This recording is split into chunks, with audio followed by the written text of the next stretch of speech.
තෙරුවන් සරණයි සියලු දෙනාටම විභජ්‍යවාද ශාසන සමීක්ෂා ධර්ම මණ්ඩපයේ සමගයි ඔබ රැඳී සිටින්නේ. අදත් සුපුරුදු පරිදි සාකච්ඡා මණ්ඩපයේ සඳහා වැඩම කොට සිටිනවා ලබනෝරුව කන්ද ආරණ්‍ය සේනාසනාධිපති රාජකීය පඬිත ශාස්ත්‍රපති කොත්මලේ කුමාර කස්සප පඬිත හාමුදුරන් වහන්සේ. අපි තාමත් ගෞරවයෙන් පඬිත හාමුදුරන් වහන්සේව පිළිඅර ගන්නවා. තෙරුවන් සරණයි කස්සප හාමුදුරුවෝ. තෙරුවන් සරණයි.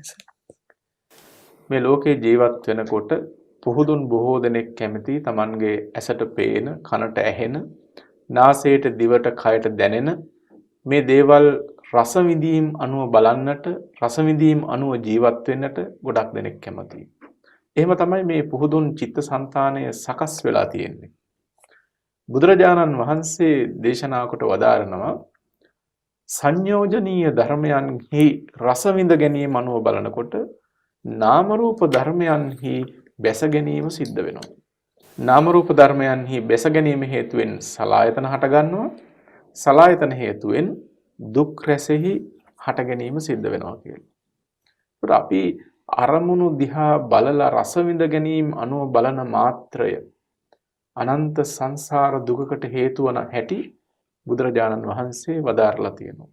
මෙතන අපිට සාකච්ඡා කරන්නට අතිශයින්ම ගම්භීර ඒ වගේම අප විසින් දත යුතුම ඉතාමත් වටිනා ධර්ම ප්‍රදේශයක් තියෙනවා. අද අපි ඒ පිළිබඳවයි සාකච්ඡා කිරීමට බලාපොරොත්තු වෙන්නේ. ඔබ දන්නවා විභජ්‍යවාද ශාසන සමීක්ෂා ධර්ම මණ්ඩපය ඔස්සේ සති ගණනාවක් තිස්සේ අපි දීඝනිකායාගත සංගීත සූත්‍රය ආශ්‍රයෙන් සාකච්ඡා කරගෙන ඉන්නේ. ඒ සංගීති සූත්‍රයේ සඳහන් වන නාම රූප ධර්ම පිළිබඳව අපි නිරතුරු සාකච්ඡා කළා. සති කිහිපයක් තිස්සේ සාකච්ඡා කළා. තවත් ඒ ගැන කතා කරන්නට තියෙනවා. ඉතින් මේ නාම රූප ධර්මයන්හි බැස ගැනීම සංයෝජනීය ධර්මයන්හි රස විඳ ගැනීම අනුව බලන නිසා කෙසේද සිද්ධ වෙන්නේ? මේ විදිහට කොහොමද දුක් රස හටගන්නේ?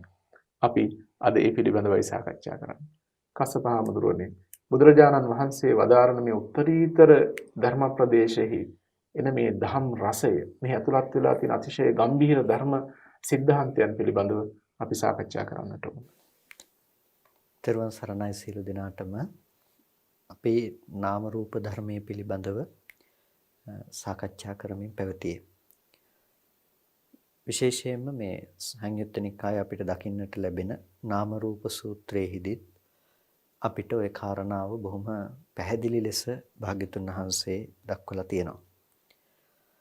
සංයෝජනීය ධර්මයන්ගේ ආස්වාදය අනුව බැස ගන්නකොට ආස්වාදය අනුව හිත පිහිටවනකොට නාම රූපයන්ගේ බැස ගැනීම වෙයි කියන කාරණාව මෙතනදී ප්‍රධාන වෙනවා. ඒකෙදී අපි මුලින්ම තේරුම් ගන්නට අවශ්‍ය දේ තමයි සංයෝජනීය ධර්ම කියන්නේ මොනවද කියන එක.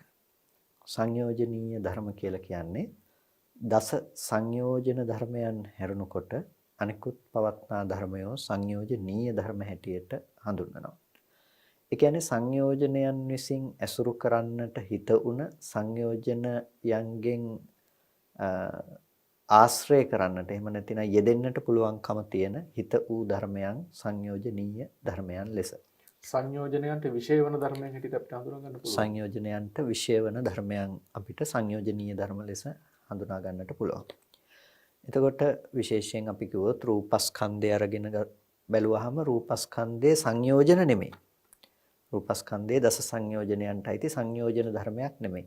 නමුත් රූපය පිළිබඳව කාට හරි සංයෝජන උපදව ගන්නට පුළුවන්කම තියෙනවා. ඒ රූපේ දිහා බලාගෙන කෙනෙක් ඒක ආත්මයි ආත්ම ග්‍රහණයෙන් හෝ අරගෙන සක්කාය දිට්ඨිය එයාට උපදව ගන්නට පුළුවන්කම තියෙනවා. එතකොට අන්න ඒක සංයෝජන ධර්මයක් වෙනවා. ඒ උපදවගත්ත සක්කාය දිට්ඨිය. නමුත් රූපය සක්කාය දිට්ඨිය නොවන නිසා ඒක සංයෝජනයි කියන්නේ නැහැ. ඒකට කියනවා අර සංයෝජනයේ පවත්වන්නට හිත දෙයක් බවට පත් කරගත් නිසා සංයෝජනීය ධර්මයක් කියලා. ඒ විදිහටම රූපස්කන්ධය, වේදනාස්කන්ධය, සංඥාස්කන්ධය, සංස්කාරස්කන්ධය, විඥානස්කන්ධය කියන මේ ධර්මයෝම සංයෝජනීය ධර්ම ලෙස හඳුන්වන්නට පුළුවන්කම තියෙනවා. මේ සංයෝජනීය ධර්මයන් පිළිබඳව ආස්වාදය අනුව නැවත නැවත දකිමින් වාසය කරනකොට කියන්නේ දැන් සංයෝජනීය ධර්මයන් අනුව ආස්වාදය අනුව නැවත නැවත දකිමින් වාසය කරනවා.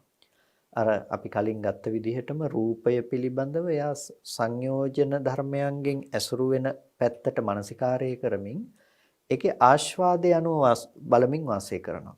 දැන් දරුවා කියන ප්‍රිය සාත රූපයම අපි නැවත නැවත ඇසුරු කරනවා.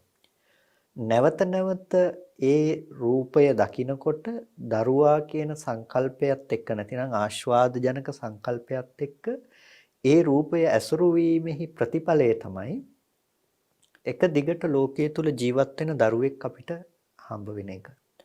එතකොට දැන් රූපයේහි ආස්වාදය ප්‍රකට වෙන විදිහට තමයි මානසිකාරය කරන්න පටන් ගත්තේ. අපි රූපයේ ඇත්ත తත්වයේ දැක්කේ නැහැ. ඇත්ත తත්වයේ නොදන්නාකම නිසා මේ සංයෝජනීය ධර්මයක් වූ රූපයේහි ආස්වාදයක් අපි දැක්කා. ඒ තුල දරුවා කියන දේ උපදව ගන්න පුළුවන් කියලා. එතකොට අන්නේ ආස්වාදය නැවත නැවත ඒක ස්ථාවරත්වයට පමුණුවමින් ඉන්නකොට නාම රූපයන්ගේ බැස ගැනීම වෙනවා. නාම රූප ධර්මයන්ගේ බැස ගැනීම. එතකොට දැන් සාමාන්‍යයෙන් අපිට දක්නට ලැබෙන්නේ විඥානයේහි බැස ගැනීම. නමුත් මෙතනදී අපිට විශේෂත්වයක් ලැබෙනවා. ඒ තමයි නාම රූපයන්ගේ බැස ගැනීම කියලා. එතකොට කෙනෙක් හිතන්නට පුළුවන් මේ දැන් විඥානය කියන එක නාම ධර්මයන්ට ඇතුළත්ව තියෙන නිසා නාමයේ බැස ගන්නවා කිව්වනම් කමක් නැහැ. මෙතන මේ රූපයත් තව තැනකට බැස ගැනීමක් තියනවාද කියලා හිතන්නට පුළුවන්. නාමයේවත් අපි කියන්නේ නැහැ මෙතන ඉඳලා තව තැනකට ගමන් කිරීමක් තියනවායි කියලා. ඒ නිසා දැන් මේ රූපයකුත් තව තැනක තිබිලා තව තැනකට යනවා නෙවෙයි.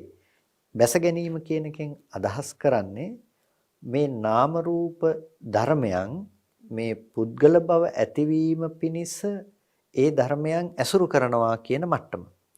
ඒ කියන්නේ නාම ධර්මය සහ රූප ධර්මයන් පුද්ගල බව උපදවා ගැනීම පිණිස සකස් කර ගන්නවා කියන එක අපි කිව්වොත් දැන් කය සවිඥානික වෙලා තියෙනවා.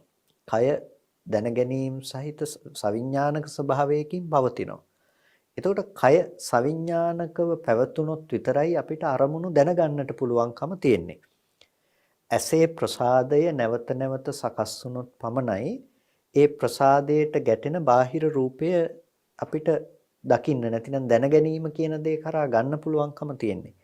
කනේ සෝත ප්‍රසාදය හැදුනොත් නැවත නැවත සකස් වුනොත් තමයි ඒකට ශබ්ද අහන්න පුළුවන්කම තියෙන්නේ. ඒක සකස් කරන්න බෑ නාම ධර්මයේහි පැවැත්ම නැත්තම්. එතකොට දැන් සංයෝජනීය ධර්ම පිළිබඳව ආස්වාදය අනුව බැලීමෙහි ප්‍රතිඵලය තමයි නාම රූප ධර්මයන්ගේ බැස ගැනීම සිද්ධ වෙනවා කියන එක. ඒකෙන් අදහස් කරන්නේ මේ නාම රූප ධර්මයන්ගේ පැවැත්ම සිද්ධ කිරීම සඳහා තව විදිහකින් කිව්වොත් අවිද්‍යාව සහ සංස්කාරයේ ප්‍රත්‍ය වෙනවා කියන කාරණාව තමයි මේ තව පරයයකින් අරගෙන මේ කතා කරන්නේ. එතකොට ඒ ආස්වාදය අනුව බලනවා කියන්නේ ඒක කර්ම රැස් කර ගැනීමක්. සංයෝජනීය ධර්මයන්ගේ කර්ම රැස් කර ගැනීම සිද්ධ කරන්නේ අවිද්‍යාව නොදන්නාකම නිසා. නැවත නැවත ආස්වාදය අනුව බැලිමින් සිටීමේ ප්‍රතිඵලය තමයි නාම රූපයන්ට බැස ගැනීම සිද්ධ වෙන එක. එතකොට මේ නාම රූපයන්ට බැසගත්තාම නාම රූපයන්ගේ බැස ගැනීම නිකන් තනියම එතනින් විතරක් නතර වෙන දෙයක් බවට පත්වන්නේ නැහැ. ඒ නාම රූප ප්‍රත්‍ය කරගෙන ෂඩායතනය හදනවා. නැතිනම් ස්පර්ශායතන 6ක් හදනවා. චක්කු සෝත ගාන જીවහා කාය මන කියන ඇස කන නාසය දිව ශරීරය මනසයි කියන මෙන්න මේ ආයතන 6 නිෂ්පාදනය කරනවා. ආයතන 6 හදනවා. ආයතන 6 හැදුවට පස්සේ ආයතන 6 සකස් වීම නිසා මෙසේ හුදු දුක් රසේ හට ගැනීම වෙනවා. මෙන්න මේ විදිහට හුදු මේ දුක් රසේ හට ගැනීම. දැන් ආයතනයන්ගේ පැවැත්ම නැවත නැවත තියෙනවා නම් ඒ ආයතනයන්ගෙන් එන දුක්ඛයන්ට උරුමකරුවෙක් බවට ඔහුපත් වෙනවා. දැන් මේ සංයෝජනීය ධර්මයන්ගේ ආස්වාදය අනුව බැලීම කියන ලෝකයේ තුල පවත්නා ධර්මයන් කෙරෙහි පතිත වූ මානසිකාරය ඇතුව වාසය කරන කෙනෙකුට සිද්ධ වුණ දේ තමයි නැවත නැවතත් කය සවිඥානික කරන්නට පුළුවන්. ප්‍රතිසන්දි වශයෙන් සහ ප්‍රවෘත්ති වශයෙන්. කෙනෙකුට පුළුවන් ප්‍රතිසන්දි වශයෙන් මෞකුසකට විඥානයේ බැස ගැනීම සිද්ධ වෙනවා. ඊට එතන ඉඳලා ප්‍රවෘත්ති වශයෙන් පැවැත්ම විදියට ඔහුගේ නාම රූප ධර්මයන් නැවත නැවතත් සකස් වීම සිද්ධ වෙනවා. මේ විදිහට මේ සකස් වීම නිසා තමයි ආයතනයන් පෙනෙන්නේ ලෝකෙට. ආයතනයක් පෙනෙනවා කියන තැනකදී ඔහුට ඒ ආයතනයේ ඇති බවට ලැබීම නැතිනම් සලායතන නිරෝධයේ හසු නොවන තැනක ආයතනයක ඇති බවට ලැබීමම දුක උපදවන තැනක් බවට පත් වෙනවා. මේක ඇතුළත ස්වාමින්වහන්ස ටිකක් මේ ලොකු ධර්ම කාරණාවක් අපිට කතා කරන්නට තියෙනවා. දැන් මේක වඩාත් පැහැදිලි වෙනවා මේ නාම රූප සූත්‍රයේම අපි වැඩිදුරටත් අරගෙන බැලුවොත් විශේෂයෙන්ම මේ සූත්‍රය අපිට දකින්නට පුළුවන්කම තියෙන අபிසමය සංයුක්තය නැතිනම් පටිච්චසමුප්පාදයේ පිළිබඳව විග්‍රහ වෙන තැනක. එතකොට මේ සංයෝජනීය ධර්මයන්හි ආදීනවේ නැවත නැවත දකිමින් වාසය කළොත් එයාට නාම රූපයන්ගේ පහළවීම සිද්ධ වෙන්නේ නැහැ. නාම රූපයන්ගේ පහළවීම නැවත නැවත සිද්ධ වෙන්නේ නැත්නම් ආයතනයන්ගේ පහළවීම සිද්ධ වෙන්නේ නැහැ. ආයතනයන්ගේ පහළවීම සිද්ධ වෙන්නේ නැත්නම් ඒ කෙනාට දුකේ පහළවීමක් නැහැ.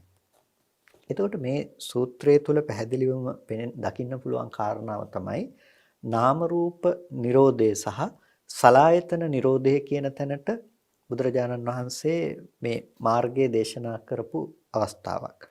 ඒ අනුව සමස්ත සූත්‍රය කියන්නේ මුලින් කියපු කාරණාව තුලත් අපිට ගන්නට වෙනවා කාරණාවක් මේ පටිච්චසමුප්පාද સિદ્ધාන්තයක් තුල රූපේහි ආස්වාදය අනුව බලමින් වාසය කිරීම කියන කාරණාවේදී අවිද්‍යාවේ කෘත්‍ය අපිට දකින්න සිද්ධ වෙනවා. ඒ නිසා තමයි හොඳ හෝ නරක හෝ කුසල අකුසල කර්ම සිද්ධ කරගන්නේ. ඒකේ විපාකය තමයි නැතිනම් ඒකේ ප්‍රතිඵලය තමයි ප්‍රතිසන්දි වශයෙන් හෝ නැවත නැවත මේ ප්‍රවෘත්ති වශයෙන් විඥානයේ මේ කය ඇසුරු කරගෙන මේ කය නොඉක්මවන මට්ටමක පැවතීම. අන්න ඒකට කියනවා නාම රූපයන්ගේ බැස ගැනීම කියලා. නැවත නැවත රූපේ පැත්තට නැඹුරු වීමේ ප්‍රතිඵලය තමයි ඒ නාම රූපයන්ගේ බැස ගැනීම නැවත නැවතත් සිද්ධ වෙන එක. ඒ නාම රූපයන්ගේ බැස ගැනීම සිද්ධ වෙනවා කියන දේ සිද්ධ වුණාම ආයතනයන්ගේ හට ගැනීම සිද්ධ වෙනවා. දැන් මෙතනදී ආයතනයන්ගේ හට ගැනීම කියන තැන සහ නාම රූපයන්ගේ බැස ගැනීම කියන තැන අපිට කතා කරන්නට තැන් දෙකක් තියෙනවා ස්වාමීන් වහන්සේ. ඒ තැන් දෙක තමයි අවස්ථා දෙකකදී කතා කරන්න පුළුවන්කම තියෙනවා. එකක් කය සවිඥානික වනවා කියන විපාක මට්ටම අපි නොදන්නා මට්ටමක පවතින යථාර්ථය. නැතිනම් කෙලෙස් හෝ කර්ම හෝ නොපවතින හුදු ස්කන්ධ මාත්‍රික පැවැත්මක් තියෙන තැනක නැතිනම් සමුදය සත්‍යවත් නිරෝධ සත්‍යවත් නොයෙදෙන හුදු දුක්ඛ සත්‍ය පමණක් පවතින ස්කන්ධ ධර්මතා ටිකක පැවැත්මක් විතරක් තියෙන තැනක නාම රූප ධර්මතා ටිකක් හට ගන්නවනේ. නාම ධර්මයේ සහ රූප ධර්මයක් පවතින ඇහැට වර්ණ සටහනක පැමිණීම කියන තැන රූපයත් එය ගෝචර කරගන්නා චිත්තචෛසික ධර්මතා ටිකක් නාම රූප ධර්මයන්ගේ හට ගැනීම කියන අවස්ථාවක්.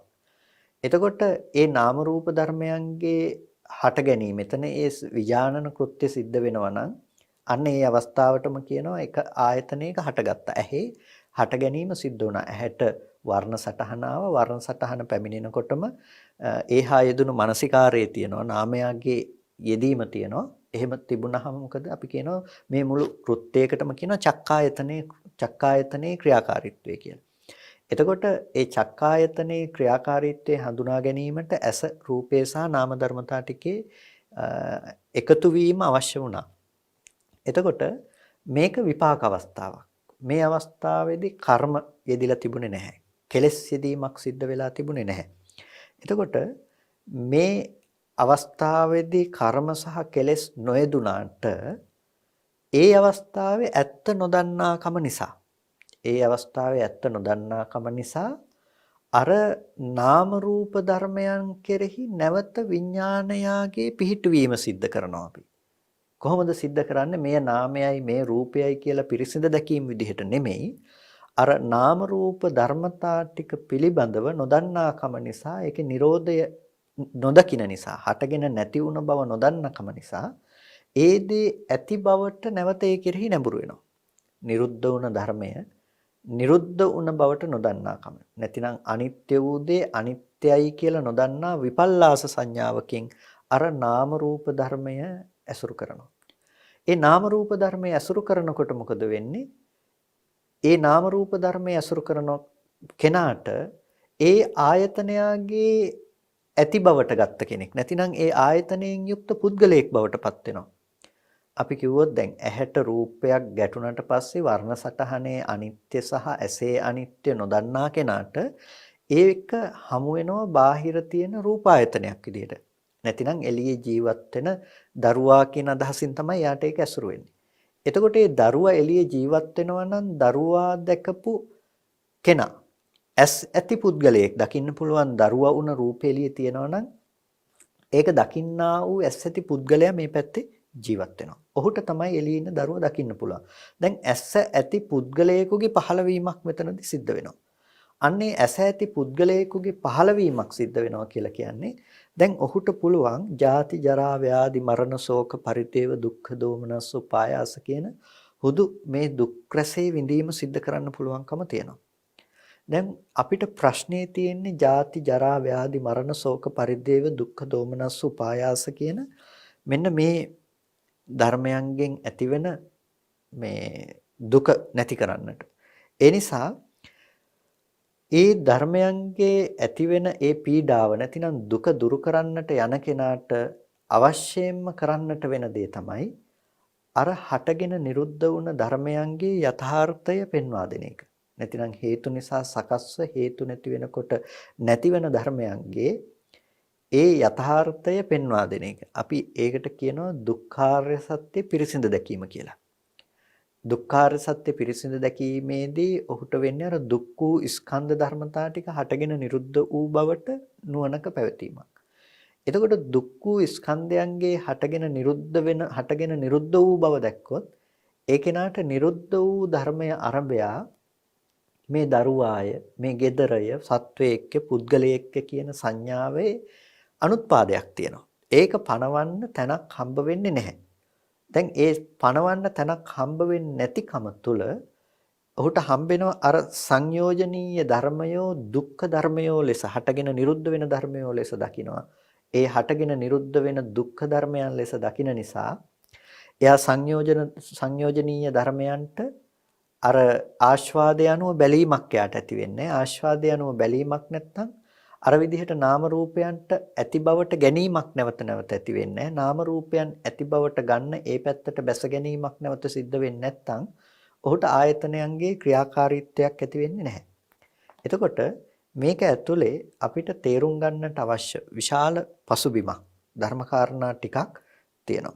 එතකොට බුදුරජාණන් වහන්සේ මේ සඳහා බොහොම ලස්සන උදාහරණයක් පැහැදිලි කරනවා.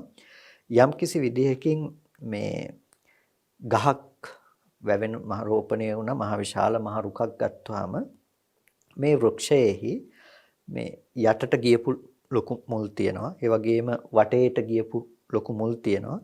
මේ සියල්ලංගෙන්ම සිද්ධ කරන්නේ මොකද්ද? ඕජාව උඩට අරගෙන යන එක.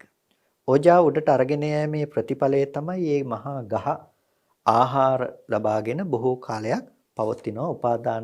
උපාදාන කියන්නේ ඒකට අවශ්‍ය වටපිටාව පරිසරය ජීවත් වෙන්නට අවශ්‍ය ආහාර. එතකොට මේ දේ ඇතුව බොහෝ කාලයක් මේ ගහ ජීවත් වෙනවා. නැතිනම් පැවැත්ම තියෙනවා.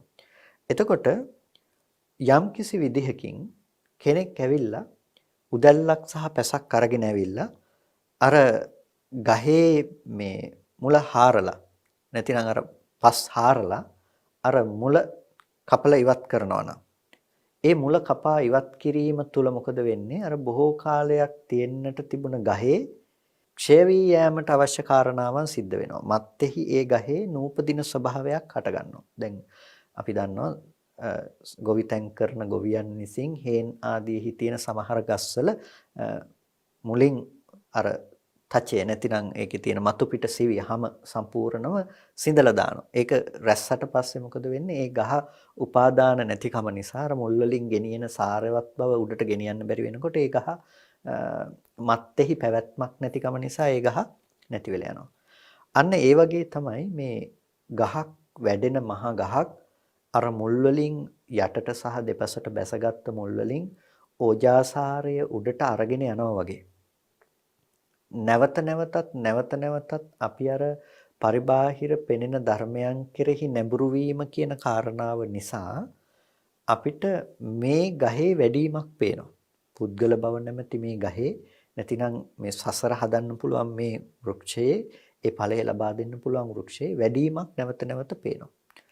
මේ වැඩිමක් පේන තැනක අපිට නතර කරන්නට වෙන දේ තමයි මේ මහා වෘක්ෂයට ලබා දෙන ආහාර ටික අපිට නැති කරන්න වෙනවා. ඒ මහා වෘක්ෂයට ලබා දෙන ආහාර නතර කරන්නට නම් අපිට නතර කරන්න වෙලා තියෙන්නේ සංයෝජනීය ධර්ම පිළිබඳව ආස්වාදය අනුව බලමින් වාසය නොකරන මනසක් හදාගන්න. සංයෝජනීය ධර්මයන් පිළිබඳව ආස්වාද වශයෙන් නොදකින මනසක් හදාගන්නට යනකොට අපිට දකින්න වෙනවා සංයෝජනීය ධර්මයන්ගේ ස්වභාවය. සංයෝජනීය ධර්මයන්ගේ ස්වභාවය තමයි රූපස්කන්ධයේ ස්වභාවය, වේදනාස්කන්ධයේ ස්වභාවය, සංඥාස්කන්ධයේ ස්වභාවය, සංස්කාරස්කන්ධයේ සහ විඥානස්කන්ධයේ ස්වභාවය. ඒ ටිකේ ඒ ස්වභාව ධර්මයන් ඇතුලේ සංයෝජනීය ධර්මයන් ඇතුලේ අම්මා තාත්තා දුව පුතා ගෙවල් දොරවල් ඒ ධර්මය ඇත්තේ නැහැ. සංයෝජනීය ධර්ම පිරිසිදු දකින්නකොට අපිට දකින්න තියෙන්නේ ස්කන්ධ මාත්‍රික දැකීමක්, හටගෙන නිරුද්ධ වෙන ධර්මයක්. නාම රූප ධර්මයන්ගේ හටගෙන නිරුද්ධ වුණ බව. ආයතනයන්ගේ සලායතන නිරෝධය. ඒක සාක්ෂාත් කරගන්නකොට ඒ කෙනාට අර කෙලෙස් සහිතව ඇසුරු කරනවායි කියන තැනට අවශ්‍ය පසුබිම සම්පූර්ණයෙන්ම අනුත්පාදයට යනවා. අර ගහේ වැඩිමක් වෙන්නේ නැහැ වගේ. දැන් එයාට අර කෙලෙස් සහිත භූමිය නැතිනම් ඒ පැවැත්මෙහි නොයිපදීමක් වෙනවා. හට ගැනීමක් වෙන්නේ නැහැ අනාගතයට.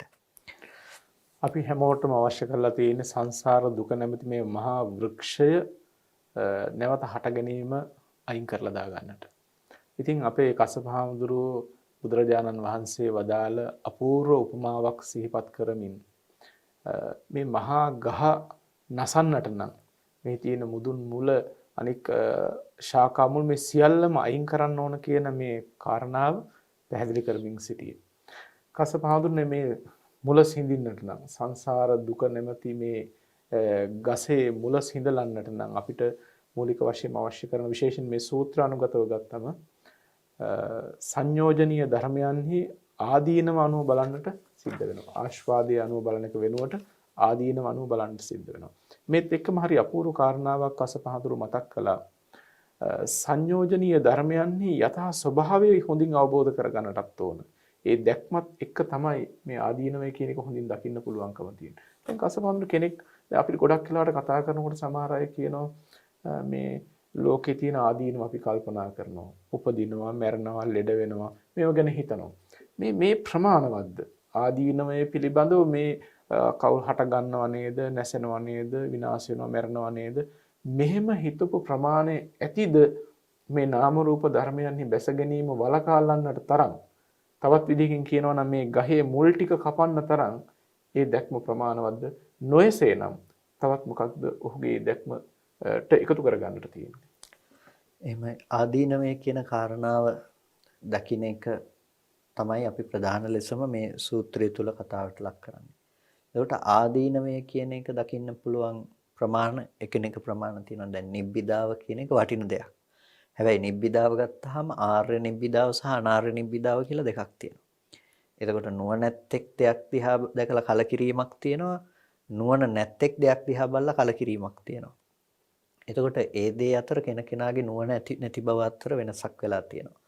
ඒ වගේම තමයි ස්වාමීන් වහන්සේ සිහිපත් කළා වගේම සමාජය තුළ කලකිරීම කිව්වහම දැන් සසර පිළිබඳව කෙනෙකුට කලකිරීමක් ඇති වෙන්න පුළුවන්. මේ ජීවිත පැවැත්ම පිළිබඳව කෙනෙකුට කලකිරීමක් ඇති වෙන්න පුළුවන්. ඊට පස්සේ මේ තමන්ගේ ජීවිතයේ නිස්කාරණේ ගෙවිලා යනවා. නිකන් අපි මරණය කරා ක්‍රමක්‍රමයෙන් කිට්ටු වෙනවා. මේ තමන්ගේ පැවැත්ම පිළිබඳව කලකිරීමක් ඇති වෙන්න පුළුවන්. ඒ කලකිරීම නරක දෙයක් නෙමෙයි. ඒ තමන්ගේ ප්‍රමාදී ජීවිතයක් තියෙනවා නම් ඒ පිළිබඳව කලකිරිලා සසර පිළිබඳව කලකිරිලා ඒ කලකිරීම අප්‍රමාදී වීම සඳහා හේතු වෙන දෙයක්. වීර්ය උත්පාදනයේ පිණිස හේතු වෙන දෙයක්. හැබැයි ඒ කලකිරීමට ඉන් මත්තේහි යමක් කරන්න පුළුවන් කමක් නැත්තේ නේ. කලකිරීම නිසා කෙනෙකුට පුළුවන් එහෙනම් අර්ථාන්විත දෙයක් ජීවිතේ ගවේෂණය කරන්න. එතකොට අපිට දකින්න පුළුවන් මේ අර්ථාන්විත දෙයක් ගවේෂණය කරන්න යනකොට ඒක ඇතුළත අපිට තියෙන දෙයක් හොයාගෙන යන්න. ඇයි දැන් එහෙම දකින්න එකේ මොකද්ද තියෙන අඩුව? දැන් මේ ඉපදෙනවා මැරෙනවා ලෙඩ වෙනවා මේ මහා දුකක් නේද මේක මහා ආදීනවයක් නේද මේ සාමාන්‍යයෙන් මේ ධර්මය අනුව හැසිරෙන බහුතරයක්ගේ තියෙන අදහසක් ඒක. මොකක්ද මෙතන තියෙන අඩුව? මෙතන ඇත්තටම ස්වාමීන් වහන්සේ මේක ලෞකික දෘෂ්ටිය අනුව ඇතිවෙන කලකිරීමක් මිසක බුදුරජාණන් වහන්සේ දේශනා කරන ආර්ය මට්ටමට යන්න පුළුවන් ආදීනවේ දැකීමකට යන්නේ නැහැ. දැන් සමාජයේ අපිට අහන්න ලැබෙනවා නිතරම ආස්වාදයේ ආදීනවේ නිස්සරණය. එතකොට ඒකේ ආදීනවේ කියන කරුණ ප්‍රධාන ලෙසම කතා කරන්නේ මේ ජීවිතයේ දුකයි කියන තැන තේරුම් ගන්න අවශ්‍ය දෙයක් හැටියට. ඇත්තටම ආදීනවය කියන දේ ප්‍රධාන වෙන්නට අවශ්‍යයි නිස්සරණය උපදවා දෙන්නට තරම්. නිස්සරණය උපදවා දෙන්නට දැන් ජීවිතේ අර විදිහට ඉපදෙනවා මැරෙනවා ලෙඩ වෙනවා මේක નિરර්ථකයි කියලා දකින ආදීනවය දැකීම ඔහුට නිස්සරණයක් ලබා දෙනවා. ඒ නිස්සරණය තමයි පළමුව ලබා දෙන නිස්සරණය තමයි ඔහුට එහෙනම් අර નિરර්ථක කාමභෝගී ජීවිතයෙන් ඔහුව ටිකක් ඈත් කරලා තබනවා. ඒක තමයි පළවෙනි නිස්සරණය. ඒක හොඳයි. හැබැයි හොඳම නෙමෙයි. ඒක එයා එතනින් එහාට යන්නට අවශ්‍යයි. ඒ විදිහට යන කෙනෙකුට දැන් සාමාන්‍ය මට්ටමින් ඇති කරගත්ත කලකිරීමේ තියෙන වරද තමයි ස්වාමීනාංශ පුද්ගලයෙක් තමයි කලකිරෙන්නේ. ඉපදීම, ලෙඩවීම, මරණය, මහලු බව ගැටලුවක් වෙන්නේ මට. දැන් මේ මම තමයි කලකිරෙන්නේ. එතකොට ඒ දුකයි කියලා අපි දකින්නේ. එතකොට ආදීනවේ විඳින්නෙක් ඉන්නෝ. විඳිනු ලබන්නාට ඒ ආදීනවෙන් නිදහස් වෙන්න අවශ්‍යතාවය තියෙනවා. සම්පූර්ණම සත්වපුද්ගල භාවයේ තුල ආදීනවේ පිළිබඳව කල්පනා කිරීමක් තමයි එතන තියෙන්නේ. අන්නේ ආදීනවේ සත්වයකට ලැබෙන දෙයක්, පුද්ගලයෙකුට ලැබෙන දෙයක් විදිහට ලැබීමම තමයි එතන තියෙන ප්‍රධානම වර්ධ බවට පත් වෙන්නේ. ඒක කෙනෙකුට පත් වෙන ආදීනවයක්. මට තියෙන ආදීනවයක් වෙලා ඒක. හැබැයි මේ කතා කරන ආදීනවානු දර්ශනය දකින්න කියන්නේ පුද්ගලයෙකු පිළිබඳව නෙමෙයි. සංයෝජනීය ධර්මයන් පිළිබඳව. ඒකයි මේක විශේෂ වෙන්නේ. එතන මේක ගැඹුරු වෙන්නේ ඒ නිසාමයි. සංයෝජනීය ධර්මයන්හි ආදීනවේ. සංයෝජනීය ධර්මයන්හි ආදීනවේ දකින්න නම් අපිට දකින්න වෙනවා සංයෝජනීය ධර්මයන්ගේ සංකත ලක්ෂණය කියන එක. තව විදිහකින් කිව්වොත් දුක්ඛාර සත්‍යයට අයිති පීලනාර්ථ, සංකතාර්ථ, ਸੰతాපාර්ථ, විපරිණාමාර්ථ කියන මෙන්න මේ ලක්ෂණයන්ගෙන් දුක්ඛ කියන ලක්ෂණය දැක්කොත් පමණයි ඔහුට ආදීනවේ දැක්ක කෙනෙක් බවට පත් වෙන්නේ. මොකද මේ ආදීනවේ දැන් දරුවා නිසා එන ආදීනවේ දකින්න කියලා නෙමෙයි මේ කියන්නේ. gedara නිසා එන ආදීනවේ දකින්න කියලා නෙමෙයි කියන්නේ. ඒකට දරුවා නිසා එන ආදීනවේ දකින්න කෙනෙකුට පුළුවන් දරුවා අතහැරලා දාන්න. gedara නිසා එන ආදීනවේ දකින්න කෙනෙකුට පුළුවන් gedara නැති කරලා දාන්න. හැබැයි මේ ආදීනවේ කතා කරන්නේ සංයෝජනීය ධර්මයන් විශේෂයි. සංයෝජනීය ධර්මයන් විශේෂයි ආදීනවේ නැති කරන්න ආදීනවේ දකින්න නම් එයාට සංයෝජනීය ධර්මයන් පිළිබඳව යථාර්ථය දකින්න වෙනවා. ඒව සත්‍ය පුද්ගලයෝ විදියට හම්බෙන වස්තු නෙමෙයි. ලෝකෙ තුල පවතින දේවල් විදියට හම්බෙන දේවලුත් නෙමෙයි. එහෙනම් ඒ පවතින දේවල් නොවේ නම් ඔහුට සිද්ධ වෙනවා සංයෝජනීය ධර්මයන්ගේ යථාබෝධයක් අර ලක්ෂණ ටිකකින් අපි කතා කරපු විදිහට දකින්න. එතකොට එතන පීලනාර්ථ කියන හේතු නිසා හටගන්න බවෙන් පිළීමක් තියෙනවා එතන. මොකද හේතු නැති වෙනකොට නැති වෙන ස්වභාවයකින් යුක්තයි. ඒ කියන්නේ පුද්ගලයෙක් නොවන පුද්ගලයෙකුගේ නොවන හේතු නිසා හටගන්න පීලනයක්. හුදු ධර්මතාවයන්ගේ ඇති පෙළෙන ස්වභාවය. දැන් ඒක පෙළීම කිව්ව ගමන් අපි හිතන්නේ මට දුකයි මම හරි පෙළෙනවා කියන තැනකින්. එහෙම පෙළීමක් ගැන නෙමෙයි කතා කරන්නේ. පීලනාර්ථයක් ගැන, අර්ථයක් ගැන කතා කරන්නේ. පෙළීම නැමැති අර්ථයක් ගැන. එතකොට ඒක හේතුන්ගේ පෙළීමක්. ඒ හේතුන්ගේ පෙළීම කුමක් නිසාද? සංකත බව නිසා. සංකතයි කියලා කියන්නේ හේතු නිසා සකස් වෙන බවක් තියෙනවා. හේතු නිසා සකස් වෙන බව සංකත ලක්ෂණය. එතකොට ඒ හේතුවට අවශ්‍ය විදිහට පවතින්නට බැරි ස්වභාවයේ හේතුන්ගේ පීලනාර්ථයේ ලක්ෂණය. දැන් අපිට ආදීනවයක් දකිනවා නම් කෙනෙක් ආදීනවයේ දකින්නට වෙන්නේ මේ එකක්වත් පවතින ධර්මයෝ නෙවෙයි කියන එක. මොකද මේ එක ධර්මයක් හරි පවතිනවා නම් මේකේ ආදීනවයක් පෙන්වන්න බෑ ලෝකේ.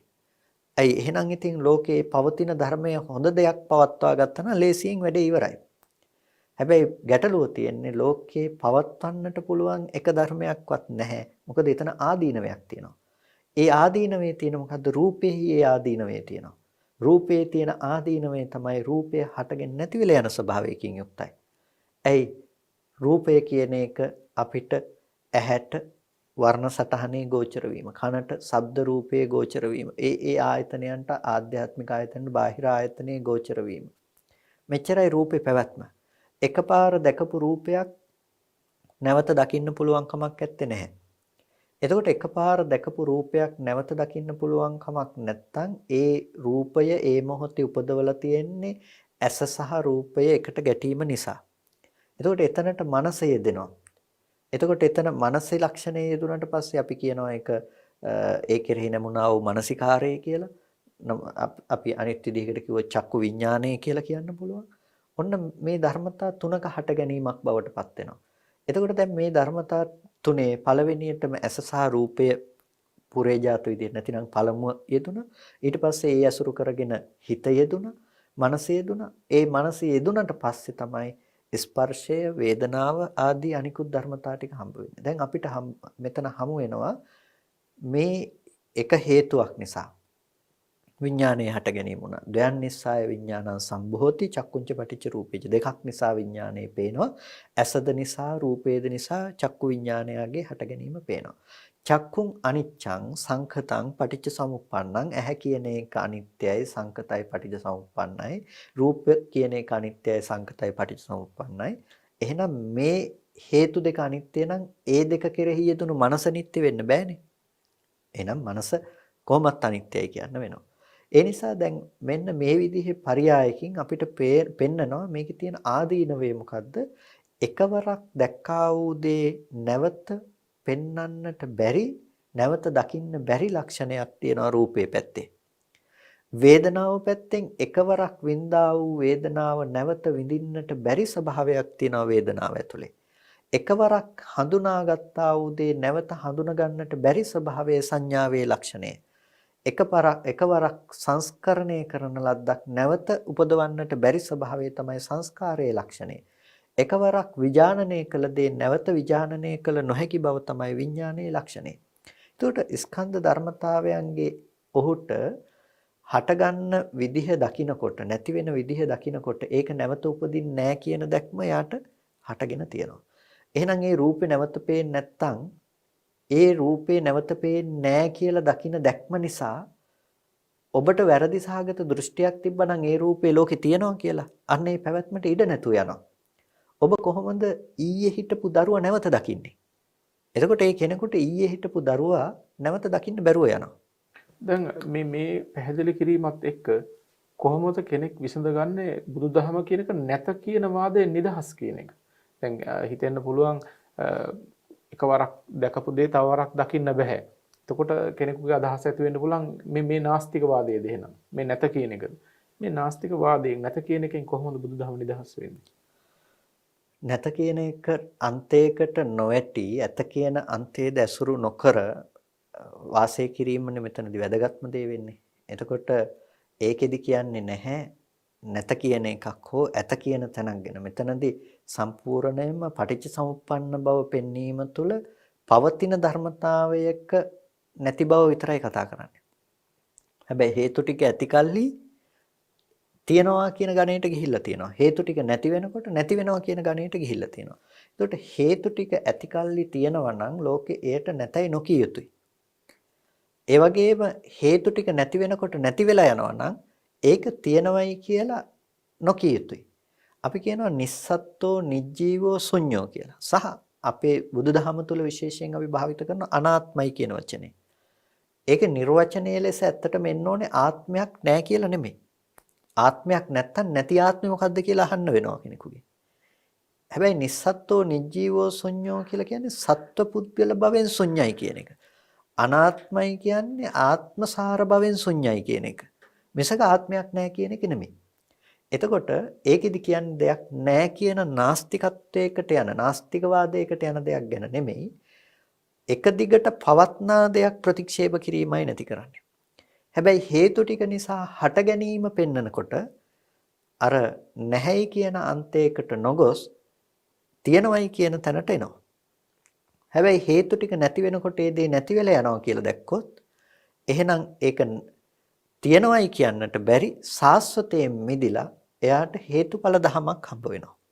එතකොට අන්නේ හේතු නිසා හටගෙන හේතු නැති වෙනකොට නැති වෙනවා කියලා දැකීම තුළ සත්වේකු හෝ පුද්ගලයෙකු හෝ පනවන්නට බැරි හටගෙන නිරුද්ධ වෙන ධර්මතාවයක් පමණක් ඔහුට දකින්න පුළුවන්. එතකොට ඒකද එක දිගට පවතින ධර්මතාවයක් නෙමෙයි. හේතු නිසා හටගත්ත හේතු නැති වෙනකොට නැති වෙලා ගියා. හේතුඵල ධමක පැවැත්මක් සිද්ධ වෙන්නේ. සත්වේකු හෝ පුද්ගලයෙකු නොවන, පුද්ගලයෙකුට අයිතිත් නොවන, ඒ වගේම පුද්ගලයෙකුට තමාගේ වශයෙහි පවත්වන්නටත් බැරි කාරණා ටිකක් විදිහට. අන්න එතකොට ලෝකේ දුක කියන දේ හදාගන්න හේතු ටික තමයි ඔහුගෙන් නැතුව යන්නේ. මොකද එයාට ලෝකේ පැවැත්මක් හම්බ වෙන්නේ නැහැනේ දැන්. ධර්මතා ටික දකින්න කෙනෙකුට දරුවා පණවන්න තැනක් නැතුව යනවා. ඒකට අපි කියනවා දරුවා අනුත්පාදයට ගිහිල්ලා කියලා. දරුවා නොහට ගන්න බවට ගිහිල්ලා. දරුවා නොහට ගන්න බවට ගියේ එයාට දරුවා ඇසුරු කරන්න ලැබෙන්නේ නැති නිසා. ස්කන්ධ ධර්මතා ටිකක් පිළිබඳව රූපය දරුවද කියලා බලාගෙන යනකොට එයාට හම් වෙනව නැහැ. රූපේ ස්වභාවයේ වර්ණ සටහනක් විදිහට හැට පැමුණුණු එක. ඒක හටගෙන නිරුද්ධයි. එතකොට එහෙනම් දරුවා කියන්නේ තමන්ගේ හිත පැත්තේ තියෙන වේදනාවද? නෑ, ඒක තමන්ගේ හිතයි කියන ගණයට ගියපු නැතිනම් හිතේ පවතුන චෛතසික ධර්මයක්. ඊට පස්සේ එහෙනම් සංඥාවද, සංස්කාරයද, විඤ්ඤාණයද? නෑ, තමන්ගේ හිත නෙමේ දරුවා. කොටින්ම. එහෙනම් රූපයත් නෙමේ දරුවා. එතකොට දැන් දරුවා පණවන්න තැනක් නෑ. එහෙනම් හම්බ වෙන්නේ මොකද්ද? මේ රූපය සහ නාම ධර්මතා ටික ඇති තැනක තමයි අපි දරුවා කියලා මුලාවෙන් හදාගත්ත දෙයක් තමයි අපි අසුරු කළේ කියලා. දැන් අර යථාර්ථයේ දකින්න කෙනාට දරුවා පණවන්න තැනක් හම්බ වෙන්නේ නැහැ. දරුවා පණවන්න තැනක් හම්බ වෙන්නේ නැති වෙනකොට යාට මොකද කරන්නේ? දරුවා නොවන ටිකක් දරුවා කියලා අල්ලගෙන විඳින මනස ගැන කලකිරීමක් ඇති වෙනවා. දැන් ගිරිමානන්ද සූත්‍රය අපි කවුරුත් නිතර භාවිත කරන සූත්‍රයක් නිසා වෙනස්. මේ සූත්‍රය තුල අනිත්‍ය සංඥා දෙකක් අපිට දකින්න පුළුවන්. එකක් තමයි අපිට ස්කන්ධයන්ගේ අනිත්‍ය ගැන කතා කරන අනිත්‍ය සංඥාව. අනිත්‍ය සංඥාව තමයි සබ්බ සංඛාරයේසු අනිච්ච සංඥා කියන එක. මේක ඇතැම් වෙලාවට අද බොහෝ දෙනෙක් වරදවා ගත්ත දෙයක් සහ මම හිතනවා මේක බුද්ධ ජයන්ති ත්‍රිපිටකේ නම් නිවැරදිව තියෙනවා. චට්ට සංගායනා ත්‍රිපිටකයේදී පවා මේක අනිච්ඡා සංඥා බවට පත් කරලා තියෙනවා. මොකද මේකම සූත්‍රයේ තුල ඇයි අනිච්ච සංඥා දෙකක් තියෙන්නේ කියලා මේක අනිච්ඡා සංඥා කරලා මේ සංස්කාරයන්ට ඇලෙන්න එපා කියන එක තමයි මෙතනදී කියන්නේ කියලා අර්ථයක් හදන්න උත්සාහවත් වෙනවා. නමුත් මෙතනදී ඇත්තටම අනිච්ච සංඥා දෙකක් කියන්නේ අනිච්ච සංඥා වැඩි වීම නිසා ඇතිවෙන කාරණා දෙකක් ගැන පැහැදිලි වෙන තැනක්. පළවෙනි එක තමයි ස්කන්ධයන්ගේ උදේවැය පෙන්වන අනිත්‍ය සංඥාව. ස්කන්ධය හටගෙන නිරුද්ධ වෙන උපාද වය මට්ටමින් පෙන්වන අනිත්‍ය. ඒක දැකීමෙහි ප්‍රතිඵලය හැටියට අපිට ලැබෙනවා දෙවෙනි අනිත්‍ය සංඥාව. නැතිනම් මෙතන අපි ගත්තොත් මෙතෙන්ට සංසන්දනය කළොත් මේ ආදීනවේ දැකීම කියන තැන. එතකොට සබ්බ සංඛාරයේසු අට්ඨියති හරායති jigucchati. සියලු සංස්කාරයන්ගේ එයා පීඩාවටපත් වෙනවා, ලැජ්ජිත වෙනවා, එයා ඒක පිළිකුල් කරනවා. එතකොට මේ සියලු සංස්කාරයන්ගේ පීඩාවටපත් වෙලා ලැජ්ජිත වෙලා ඒක පිළිකුල් කරන මට්ටමකට එන්නේ ඒ සංස්කාර ධර්මයන්ගේ ඇත්ත ලක්ෂණය දැක්කොත්. ඒ කියන්නේ අර ස්කන්ධ ධර්මයන්ගේ හට ගැනීම සහ නිරෝධය දකින්න කෙනාට පේනවා ඒ ධර්මතා විශේෂෙහි සත්පුද්ගල බවක් උපදව ගැනීම මොනතරම් පීඩා සහිත දෙයක්ද කියලා. එතකොට අන්න ඒ සත්පුද්ගල බවකින් එය ඇසුරු කරන මට්ටමේ අට්ඨියති හරායති jigucchati යාට ඒ පිළිබඳව තමන්ගේ මනස නැඹුරු නොවන මට්ටමක ඥාන දර්ශනයක් උපදිනවා. අන්න ඒකට අපි කියනවා ආදීනවය අනුව දැක්කයි කියලා. එතකොට එයා ආදීනවය අනුව දැක්කේ මොකකද? එයා ඉස්සෙල්ලම දැකපු දේ තමයි අර අපි දැන් කතා කරපු නාම රූප සූත්‍රයට අනුව ගත්තොත් සංයෝජනීය ධර්මයන්ගේ ඇත්ත දැක්කා. සංයෝජනීය ධර්මයන්ගේ ඇත්ත තමයි හටගෙන ඉතුරු නැතුව නැති වෙන බව. සංයෝජනීය ධර්මයන්ගේ හටගෙන නිරුද්ධ වෙන ආදීනවය දැක්කොත් එයාට මොකද වෙන්නේ? ඒ සංයෝජනීය ධර්මයන්ගේ හටගෙන නිරුද්ධ වෙන ලක්ෂණය දැකීම නිසා අර නාම රූපයන්ට බැස ගැනීම වෙන්නේ අනුත්පාදයට යනවා. ඒ අනුත්පාදයට යන්නේ අර ධර්මතා ආස්වාද වශයෙන් නැවත නැවත බලන්නේ නැතුව ඒ ධර්මයන්ගේ ආදීනවේ පැත්ත බහුල කිරීම නිසා. එතකොට ඒ ආදීනවේ මෙනෙහි කිරීම තමයි මෙතනදී වැදගත්ම දේ. ඒ වැදගත්ම දේ අපි නිසා හටගන්න දේ තමයි අට්ඨියති හරායති jigucchati කියන එක. කියන්නේ එයා සියලු සංස්කාරයන්ගේ ලැජ්ජිත වෙනවා. කියන්නේ කිසිදු සංස්කාරයක් එයා නිට්ටයයි ගන්නෙ නැහැ. ආත්මයක් කොට ගන්නෙ නැහැ. කලමයි එයා ස්කන්ධ වශයෙන් උදේවැය මෙනෙහි කළේ. ඊට පස්සේ ඒක නිට්ටයසාර වශයෙන් ගැනීම පිළිබඳව ඔහුට කලකිරීමක් ඇති වෙනවා. එතකොට මෙන්න මේ විදිහට අපිට මේ කාරණාව ඇතුළත අපිට කතා කරන්නට පුළුවන් මේ කලකිරීම. එහෙම නැතිනම් මේ ආදීනවය දැකීම කියන දේ ප්‍රධාන ලෙසම නිවන දක්වාම යන දෙයක්. ඒ කියන්නේ මූලික ලෙස කෙනෙකුට ජාති ජරා ව්‍යාධි මරණ ඇති වෙනවා පිළිබඳ කලකිරෙනවායි කියන එක සාමාන්‍ය සත්පුද්ගල සම්තතිය තුළ හම්බ වෙන දෙයක්. හැබැයි ඒ ඉක්මවා යන කලකිරීමක් තමයි අපි කතා කරන්නේ මේ සංයෝජනීය ධර්මයන් විශේෂයි කතා කරන කලකිරීම පිළිබඳව අපි ආදීනවය පිළිබඳව අපි දකින්නේ. එතකොට මේ ආදීනවය දකින අවස්ථා දෙකක්. පළවෙනි එක ලෝකයේ තුල, අනිත් එක ලෝකෝත්තර ඥාන දර්ශනයක් ඇති කර ගැනීම පිණිස හේතු වුණ ආදීනවය අනුව දැකීමක් බවට පත් වෙලා තියෙනවා. ඔබ සම්බන්ධව සිටින්නේ දීඝනිකායාගත සංගීත සූත්‍රයේ ආශ්‍රයෙන් සිදු කෙරෙන නාම රූප ධර්මයන් පිළිබඳව සිදු කෙරෙන සාකච්ඡාවත් එක්ක. අපි සති කිහිපයක් තිස්සේම බුදුදහමෙහි නාම රූප කියන මේ ධර්ම පරාසය කොයි ආකාරයෙන්ද විග්‍රහ වෙලා තියෙන්නේ. මේ නාම රූප කියන මේ ධර්ම સિદ્ધාන්තය කොයි පැතිවලින්ද බුදුරජාණන් වහන්සේ මේ ලෝකයට හෙළිපෙහෙළි කරලා තියෙන කියන කරුණ අපි සාකච්ඡා කළා. ඉතින් ඔබට තාමත්ම ඔබේ නිවන් මඟ ගමන් කිරීම සඳහා අතිශයින්ම වැදගත් අතිශයින්ම ගැඹුරු ධම් කරුණු රාශියක් මේ සාකච්ඡා කරමින් පවතින්නේ. ඇතැම් වෙලාවකට ඔබට හිතෙන්නට පුළුවන් මේක හරි ගැඹුරුයි වගේද කියලා. නමුත් කොයිතරම් ගැඹුරු වුණත් අපි මේ ධර්මයන් අවබෝධ කරගන්නට ඕන අපේ නිවන සාක්ෂාත් කරගන්නට නම්. මොකද නිවන කියලා කියන්නේ ලාමක බුද්ධියකින් අවබෝධ කරගන්න පුළුවන් දෙයක් නෙමෙයි. අලාමක බුද්ධියකින් අවබෝධ කරගන්නට සාක්ෂාත් කරගන්න පුළුවන් දෙයක්. අපේ කසපහාමුදුරුවෝ සංයෝජනීය ධර්මයන්හි රස විඳ ගැනීම අනුව බලනකොට නාම රූප ධර්මයන්හි බැස ගැනීම වෙනවා කියන මේ බුද්ධ දේශනාව පිළිබඳ හරි අපූර්ව විවරණයක් සිද්ධ කළා. කසපහාමුදුරුවනේ සංයෝජන ධර්ම සංයෝජනීය ධර්ම පිළිබඳව අපි විශේෂයෙන් පැහැදිලි කරා. මේත් එක්කම අපි සංයෝජන කියන එකත් කතා කරන්න ඕන. මොකද අපේ බෞද්ධයන්ට සමහර වෙලාවට දැනුම නැති උදවියට හිතෙන්න පුළුවන් සංයෝජන සහ සංයෝජනීය කියන්නේ එකක්ද දෙකක්ද කියලා. මේක ගැන අපි යමක් කියන්නට ඕන. සංයෝජන කියනකොට ස්වාමීනාංශ මේ දස සංයෝජන පිළිබඳව අපි කතා කරනවා. සක්කාය දිට්ඨි, විචිකිච්ඡා, සීලබ්බත පරාමාස, කාමරාග, පටිඝ, රූපරාග, අරූපරාග, මාන, උද්ධච්ච, අවිජ්ජා කියන මේ දස සංයෝජන ධර්මයන්. මේකෙන් පහක් ඕරම් භාගීය සංයෝජන, පහක් උද්දම් භාගීය සංයෝජන. හරියට ගහක මුල් ගහ යටට පොළොව යටට අදිනවා වගේ සත්වයා කාම ධාතු පල්ලෙහාට අදින. එතකොට පහළ කොටසට ඇද පවත්නා සංයෝජන වලට කියන ඕරම් භාගීය සංයෝජන කියලා. හීලියම් පුරවපු බැලුම් බෝලයක් හරියට උඩට යන්න උත්සාහවත් වෙනවා වගේ උඩට යන්නට භවයේ උඩට යන්නට හේතු වෙන සංයෝජන ධර්මයන්ට අපි කියනවා උද්දම් භාගීය සංයෝජන කියලා. එතකොට ඕරම් භාගීය සංයෝජන සහ උද්දම් භාගීය සංයෝජන කියන මේ සංයෝජන 10ක්. අද දවසේදී කාම ධාතු ඇසුරු කරන කෙනෙකුට දස සංයෝජනම පවතිනවා.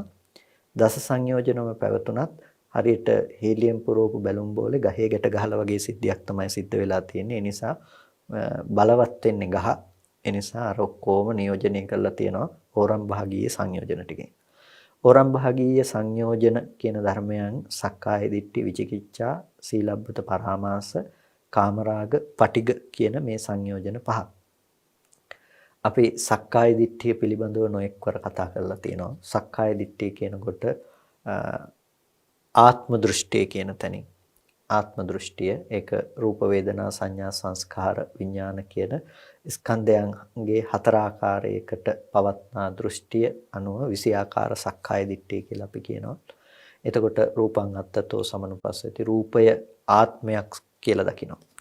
එතකොට එහෙම නැතිනම් ආත්මවත් වූ මේ රූපවත් වූ ආත්මයක් තමයි තියෙන්නේ. එක්ක මේ රූපයම ආත්මයයි එහෙම නැතිනම් රූපවත් ආත්මයක් තමයි අපිට තියෙන්නේ කියලා දකිනවා. එහෙම නැතිනම් ආත්මයේ කෙරෙහි රූපේ තියෙනවා කියලා දකිනවා. එහෙම නැතිනම් රූපේ කෙරෙහි ආත්මය පිහිටලා තියෙනවා කියලා දකිනවා. මේ විදිහට වේදනාව, සංඥාව, සංස්කාරය, විඥානය පිළිබඳවත් කෙනකෙනාගේ මට්ටම් වලින් දෘෂ්ටීන් හටගෙන තියෙනවා.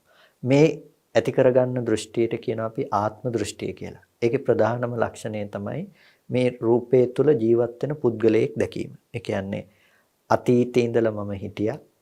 ඒ ඉන්න මම තමයි මේ ඉන්නේ. මේ මමම තමයි අනාගතයට යන්නේ. එතකොට අපිට ජීවත් වෙන පුද්ගලයෙක් හම්බ වෙනවා.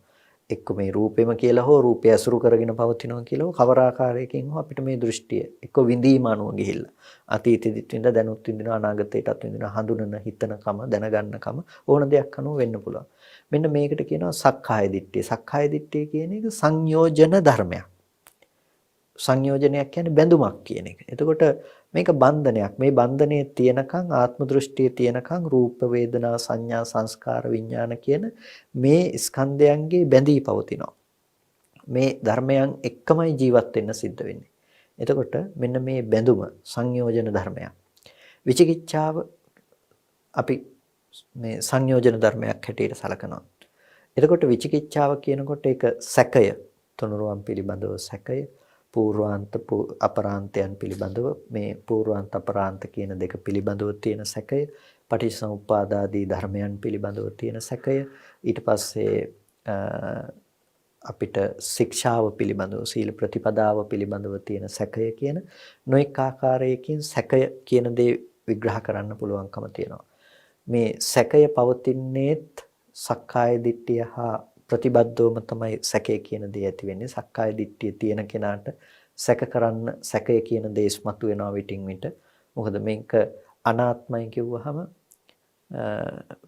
මේ ජීවත් වෙනවමනේ කියලා අපිට මේ පැත්තෙන් පේනවා. පේනකොට එහෙනම් මේක අනාත්මයි කියන්නත් බෑ වගේනේ කියලා ගෙනෙන්න හිතෙන්න පුළුවන්. ඒ දිට්ඨිය කොයිතරම් බලවත්ද කියනවනම් අනාත්ම පිළිබඳව බුදුරජාණන් වහන්සේ වදාළ ධර්මයේද විකෘති කරමින් තවත් ආත්මවාදයක් ගොඩනගන්න හදනවා. ඒ තරමටම ඒ දෘෂ්ටිය කියන ඒ තරමටම බලවත්. එතනදි පැහැදිලිවම මේ දෘෂ්ටියේ බලවත්කම තමයි දකින්න තියෙන්නේ. කියන්නේ දැන් අනාත්මයි කියලා අර ස්කන්ධ ධර්මයන්ගේ හටගෙන නිරුද්ධ වෙන ලක්ෂණය නොදක අර ආත්මසාර වශයෙන් අසාරයි කියන එක නොදක ඒක නොකිය මේක මේ වෙනමම කතාවක් හැටියට මේ ආත්මය තියාගෙන නැතිනම් මේ කෙනා ඉතුරු කරගෙන යන තැනකට මේ දේ පත් කරගන්න උත්සාහවත් වෙන. ඇත්තට මේ ආත්ම දෘෂ්ටියේ බලවත්කම තමයි ඒ තැනටපත් වෙන්න හේතු වෙන්නේ. එතකොට ඒ විචිකිච්ඡාව එක පැත්තකින් බුදුරජාණන් වහන්සේ දේශනා කරපු බුදුරජාණන් වහන්සේ පිළිබඳව ධර්මයේ පිළිබඳව සහ ඒ අනුගමනය කරන සංඝයා පිළිබඳව තියෙන සැකේ. දැන් අපි ප්‍රාණඝාතයක් කරනවා නම් ප්‍රාණඝාතයට හේතු වෙන්නේ ඔය කියන සැකය ප්‍රධාන ලෙසම හේතු වෙනවා. බුදුරජාණන් වහන්සේ පිළිබඳව පිළිගැනීමක් නැහැ. ධර්මයේ පිළිබඳව පිළිගැනීමක් නැහැ. සුප්‍රතිප්‍රන්න සංඝයා පිළිබඳව පිළිගැනීමක් නැහැ කියන එක නිකම්ම තියෙනවා. ඒ වගේම පූර්ව ස්කන්ධ අපර ස්කන්ධ මේ නැතිනම් මේ පච්චුප්පන්න වූ ධර්මයන්ගේ පහළවීම පිළිබඳව නොදන්නාකම තියෙනවා. පටිසමුප්පාද ධර්මයේ පිළිබඳව දන්නේ නැහැ. ශික්ෂාව පිළිබඳව දන්නේ නැහැ. ඔහොම වෙන්න පුළුවන්ද කියලා ඒ තුළ සැකය පවතිනවා. ඒකට විචිකිච්ඡාව කියලා කියනවා. සීලබ්බත පරාමාස සීල වෘත පරාමර්ශණය කිරීම. ඊතෝ බහිද්ධා මේ ශාසනයෙන් පරිබාහිර වුණ සීල වෘතයන් පරාමර්ශණය කරනවා නිවීම සඳහා නිර්වේදයේ සඳහා. එතකොට මේ ශාසනයේ කුසල සීලය සමාදන් වෙච්ච කෙනා දන්නවා ඒක නිවන දක්වාම වැඩෙන්නේ කොහොමද කියලා. මොකද සීලවා කියලා දස්සනේන සම්පන්නෝ කියලා කියවනේ. දර්ශනයකින් යුක්තව තමයි ඒ කෙනාගේ සීලය පිහිටලා තියෙන්නේ. ඒ නිසා මේ ශාසනයේ සීලය අයිති වෙන්නේ නැහැ. සීලබ්බත පරාමාස ගණයට. හැබැයි මේ සම්මාදිට්ඨිය හා දර්ශනයකින් යුක්ත වුණ සීලය. හැබැයි එතනින් පරිබාහිරව පන්සිල් දස සිල් ආදී වුණත් මේ ශාසනයෙන් පරිබාහිරව සීල වෘතයන් ගණයට වැටෙනවා කුසල සීලයන් උනත්. මොකද පින් තමයි සතෙක් මරන්නේ කියන එක. නමුත් ඒක එයා ඒ තුලින් සුද්ධියක් බලාපොරොත්තු වෙනවා නම් ඒක නිකම්ම සීලබ්බත පරාමාස ගණයට වැටෙනවා. එතකොට මේ කාමරාගය කියලා කියන අපිට කාමය කියන පැත්තන තියෙන රාගය සහ කාමය කියන දේ දෙක ඇලීම සහ ඇලෙන දේ පිළිබඳව වැඩිපුර ආස්වාද වශයෙන් මේ දේවල් ඇසුරු කිරීම කාමරාගය. පටිඝය කියලා කියනවා තරහ යන ගතිය. ඊට පස්සේ රූප රාග අරූප රාග මාන උද්ධච්ච අවිජ්ජා කියන ටික රූප රාගය කියලා කියනවා රූපාවචර ලෝකයන්ගේ නිමිති පිළිබඳව පවතින ඇලීමට අරූපාවචර මේ මට්ටමේ තියෙන ඒ ධ්‍යාන ලක්ෂණයන්ගේ තියෙන ඒ නාම ධර්මයන්ගේ ඇලීමට කියනවා අරූප රාග කියලා. ඒ වගේම මාන උද්ධච්ච අවිජ්ජා කියලා කියනවා. මානය කියලා කියන අස්මිමානයට කියන්නේ වෙමි කියන හැඟීමට. උද්ධච්චය කියලා කියනවා හිතේ ඇති විසිරුණුකම. ඒ වගේම අවිද්‍යාව කියනවා චතුරාර්ය සත්‍ය නොදන්නාකම.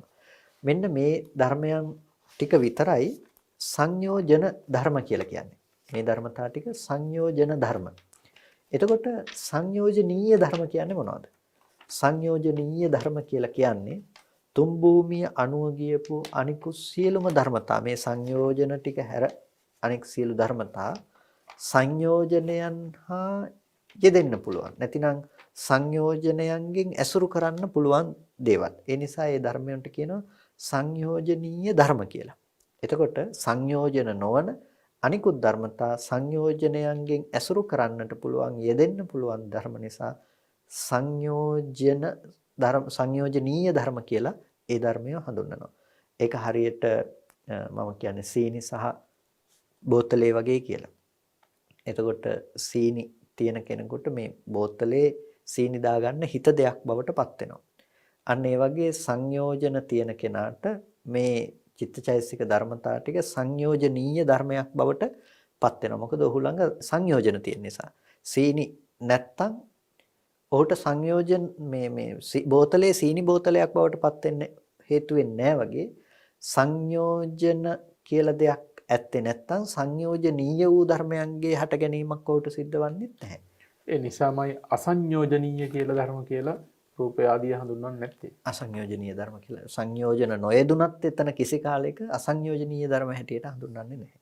ඒ නිසා මම හිතනවා සංයෝජන සහ සංයෝජනීය ධර්ම කියන කාරණාව ඔස්සේ අපිට ලොකුවට කතා කරන්න පුළුවන් දෙයක් වුණත් සාමාන්‍යයෙන් මේ කාරණා ටික දැනගත්තත් ඒකත් ප්‍රාමාණික අවබෝධයක් වෙයි කියලා. අපිට ලෞතර බුදුරජාණන් වහන්සේ වදාළ ධර්මය කොයිතරම් සාකච්ඡා කරන්නට තියෙනවද? කොයිතරම් දේ අපට දැනගන්නට තියෙනවද? ලෞතර බුදුරජාණන් වහන්සේ සාරා සංකේ කල්ප ලක්ෂයක් පාරමී පුරලා ඒ අවබෝධ කරගත්ත ධර්මයේ 45 වසක් මුළුල්ලෙහි අපට ඔබට හිත පිනිස සුව පිනිස දේශනා කොට වදාලා. අපට හැකි අවස්ථාවලදී හෝ ඊටමත් උත්සාහයෙන් අන්නේ උතුම් ධර්මය අවබෝධ කරගන්නට හොයන්නට ගවේෂණය කරන්නට උත්සාහවත් වන්නට ඕන.